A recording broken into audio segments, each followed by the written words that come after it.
Buying the same item and trying to solve the same problem, people with less money often end up paying more. It is not because they are wasteful or trying to show off. So what makes so many people fall into the situation of having to pay twice as much for the same value in return? Today's video will help you clearly see why being poor can make you pay more for even the most basic needs in life. To make it easier to understand, let us begin with BoBo's story. Number 1. Lack of money can turn a small problem into a major crisis.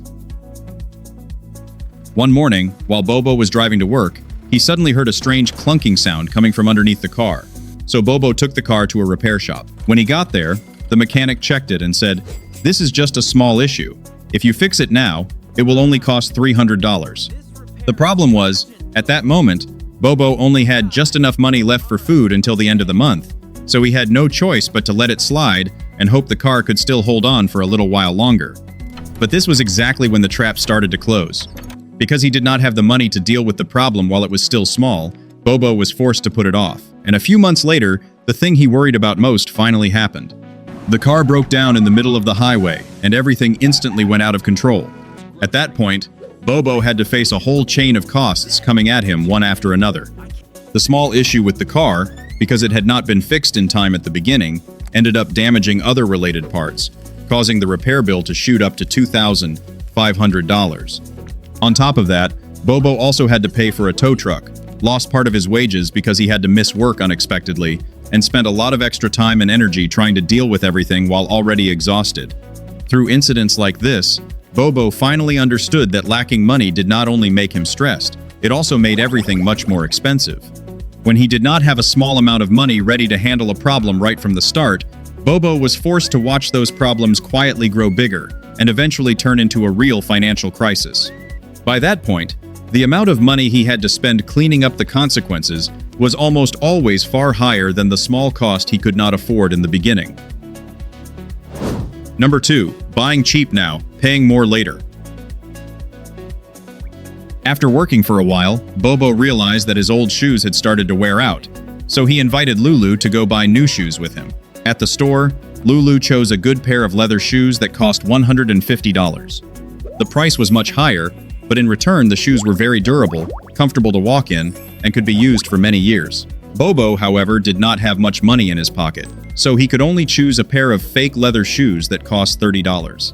From the outside, the shoes still looked pretty decent, and most importantly, BoBo had enough money to take them home that very same day. At this point, if you only looked at the receipt in front of you, many people would think BoBo was the smarter shopper. Spending only $30 instead of $150 clearly seemed like a huge saving. But after only a few months of use, BoBo's cheap shoes started peeling, letting water in, and hurting his feet badly when he walked. In the end, he had to go back and buy another pair. Then, a few months later, the new pair broke again. Just like that, over the course of 3 years, Lulu was still wearing the same old pair of shoes just fine, while BoBo had already had to replace his shoes with 6 cheap pairs. If you add up all the money, Lulu only had to spend $150 on one durable and comfortable pair of shoes for a long period of time.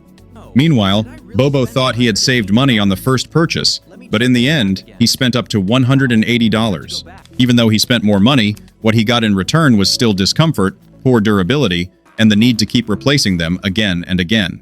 That is the paradox of cheap products. Many items are only cheap at the moment you pay for them, but if you look at the entire time you use them, they become the more expensive choice.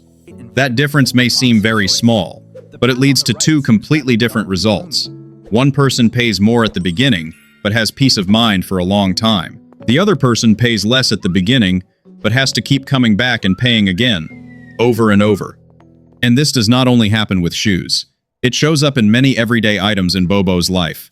A cheap rice cooker breaks easily, a toaster starts having problems after only a few uses. A set of old tires wears out faster than normal. Even something as simple as a bread box works the same way. If you buy a good box, the bread can stay fresh longer. But if BoBo uses cheap paper bags every day, he has to keep buying them again and again, and the bread is also more likely to go bad faster. Through purchases like these, BoBo finally understood that whether something is expensive or cheap is not only about the number printed on the price tag, it is also about the total amount of money you have to spend throughout the entire time you use it. Something that looks cheap when you buy it is not always truly saving you money. In many cases, it is actually the thing that makes you spend the most money later on. That is also the trap many people face when they are short on money. They do not choose cheap things because they like cheap things. They choose them because, at that moment, it is the only option they can reach. But those temporary choices quietly stretch the costs into the future, forcing them to pay many times for the same need. And that is why the harder many people try to buy cheap, the harder it becomes for them to hold on to their money. Number 3, buying small also costs more, and bulk buying is a privilege. Another pile? The lack of money trap does not stop with big purchases. It follows BoBo even into the supermarket. There, people with more money often pay less because they can buy in bulk, while people with less money pay the highest price for the same basic needs. One time, BoBo and Mimi went shopping together. Because Mimi had more room in her budget, she often bought large quantities to stock up. For essentials, she chose a big container of laundry detergent, trays of 30 eggs, and giant packs of toilet paper. Even with bread, instead of buying one loaf at a time, she bought a large pack to use gradually. The total cost looked high at first, but when divided by each item or each loaf, the price was much lower. BoBo, on the other hand, could not spend a large amount at once on stored supplies. He had to buy small bags of detergent, a few small packs of eggs, and single rolls of toilet paper. Even with bread, he could only buy one loaf at a time. In reality, retail prices are often 20% to 30% higher than bulk prices because packaging and delivery costs push the price up. And the person who ends up carrying that extra cost is BoBo. The important thing is that BoBo is not careless with money. He knows buying larger packs would save more. He simply does not have enough cash to do it at that moment. In the end, even though he uses the same amount of goods, the total amount BoBo pays in a month is much higher than what Mimi pays. That is the privilege of buying in bulk. When you have money, you can buy by the box, by the tray, or during big sales. That makes each item much cheaper. But when money is tight, you can only buy a little at a time, and buying piece by piece is the most expensive way to buy. BoBo finally realized that sometimes the thing making him spend more is not the product itself, but the way he is forced to buy it. Because he does not have enough money to choose the cheapest buying method, he often buys small amounts, buys more often, and accepts a higher price each time. That is why people with less money often have to pay more for the same basic needs in everyday life. Number 4. Being poor can also get you penalized. After all those frustrating situations, BoBo was even more surprised to realize that when he had little money, he did not just pay more for things. He also kept getting penalized simply for being short on cash. One time, BoBo checked his bank account and saw he had just enough money left to get through the end of the month. But when his balance was down to only a few dollars, an automatic payment, like Netflix or a phone app, suddenly went through and pushed his account below zero. The shortage was tiny, only about $2 to $3. But the bank immediately charged him an overdraft fee of $35 just because his account went negative. So instead of getting help when he was already struggling, BoBo lost even more money just because he did not have enough in his card. And this does not only happen with banks. If BoBo pays his utility bill a few days late because his paycheck has not arrived yet, he gets hit with a late fee. If he misses a credit payment, interest and extra charges start piling up. His credit score drops too. Later, when he needs to buy something essential on installments, BoBo has to accept a higher interest rate. The same loan costs less for people with stable finances, but more for people who are already struggling. That is when BoBo realizes these penalties rarely show up when he has extra money. They usually hit exactly when his budget is already stretched thin. And that creates a spiral. You are short a small amount at first, then you get charged a much bigger fee because you could not fix it in time. In reality, the financial system often seems to favor people who already have money with free services, rewards, and cash back, while quietly draining struggling people through fee after fee. BoBo knows he should pay on time and keep his account safe. But knowing what to do is one thing. Having enough money at the right moment is another. When your finances are already on the edge, even one small surprise can trigger a whole chain of extra costs. Number 5. Money pressure makes people more likely to choose wrong. Over time, being short on money made BoBo's life more expensive, and it also kept his mind constantly tense. And when the mind is always under pressure, people are more likely to make choices that feel convenient now, but hurt them later. BoBo's brain is like a computer running too many heavy apps at once. When he has to worry about rent, food, and a pile of bills all at the same time, his mind has no bandwidth left. At that point, he only has enough energy to solve one question: where can I get enough money to survive this week? When people are pushed to the edge, they often can only focus on the present and lose the ability to plan long-term. That is why BoBo chooses the cheapest item instead of the most durable one. He delays fixing a small car problem so he can keep money for food today. He may even accept a high-interest loan just to get through the next few difficult days. From the outside, these choices may look careless, but in reality, they are a natural reaction from someone trapped under financial pressure. This exhaustion creates a loop. The more stressed you are, the harder it is to think ahead. The harder it is to think ahead, the more likely you are to choose temporary fixes. And the more temporary fixes you choose, the more you pay later. BoBo also understands that poor decisions during hard times do not happen because he is unintelligent or undisciplined. They are the result of living under pressure for too long. When the brain is overloaded just trying to survive, good decision-making slowly gets worn down. You do not choose wrong because you want to. Pressure takes away your ability to choose something better. Number 6. Big purchases reveal the trap most clearly.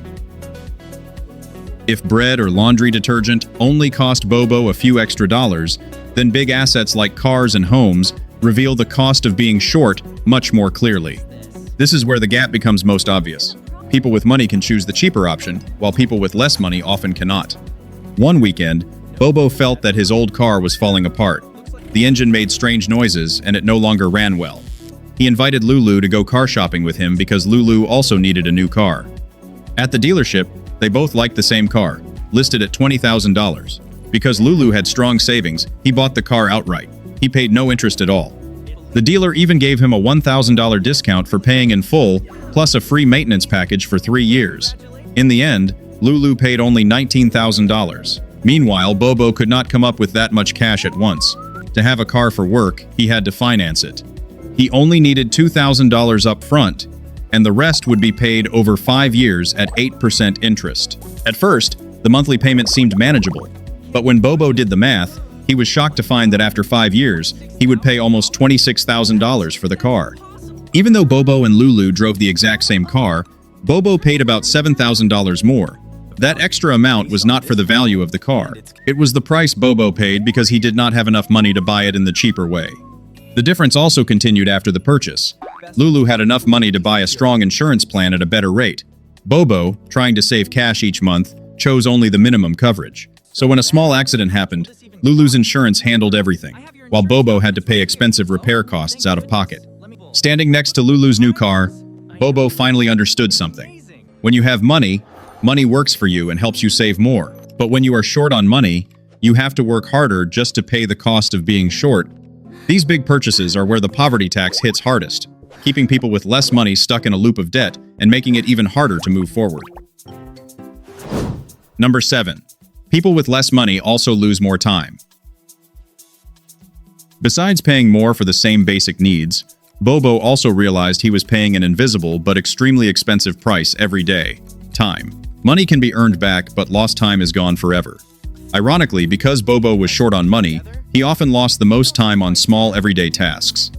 For example, Lulu had his own car and was willing to pay for toll roads to save time. Every morning it took him only 20 minutes to get to the office. He used the extra time to enjoy breakfast or study the market.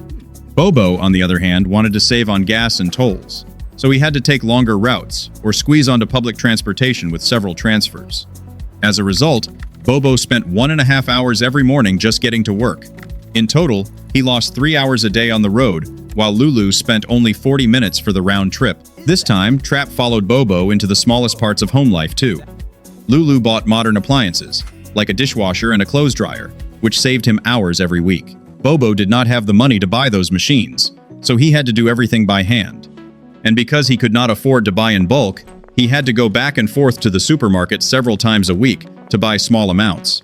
Each trip cost him more time traveling, waiting, and standing in line.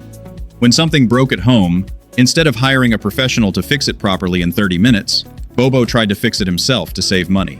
Sometimes, he spent an entire day struggling with a broken faucet and still could not solve the problem. By the end of the day, Lulu was already resting and recharging for the next workday, while BoBo was still busy with all kinds of unpaid tasks. He was exhausted, not because he worked more at the office, but because he had to use his own time and energy to make up for his lack of money. That is when BoBo understood that time is also a valuable currency. People with money use money to buy time.